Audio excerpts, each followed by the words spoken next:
વહેલી સવારે આગ લાગવાની ઘટના બની હતી।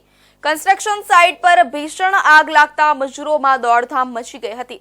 આ ઘટનાની જાણ થતાં ફાયર બ્રિગેડની 14 જેટલી ગાડી તાત્કાલિક ઘટના સ્થળે રવાના કરવામાં આવી હતી। 2 કલાકની જહેમત બાદ આગ કાબૂમાં લેવામાં આવી હતી। સાબરમતી બુલેટ ટ્રેન સ્ટેશનની કન્સ્ટ્રક્શન સાઇટના એક ભાગની છત પર શનિવારે સવારે લગભગ 6:30 વાગે આગ લાગવાની ઘટના સામે આવી હતી।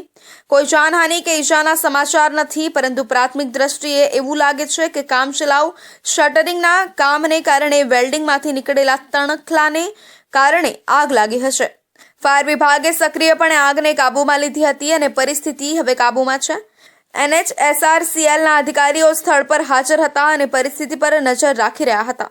અમદાવાદ ફાયર બ્રિગેડના ડિવિઝનલ ફાયર ઓફિસર ઇનાયત શેખે જણાવ્યું હતું કે સાબરમતી બુલેટ ટ્રેન પ્રોજેક્ટની કન્સ્ટ્રક્શન સાઇટ પર વહેલી સવારે 6:30 વાગ્યાની આસપાસ આગ લાગી હોવાનો મેસેજ મળ્યો હતો। એના પગલે સૌપ્રથમ સાબરમતી અને ચાંદખેડા ફાયર સ્ટેશનની ગાડીઓ ઘટનાસ્થળે પહોંચી હતી।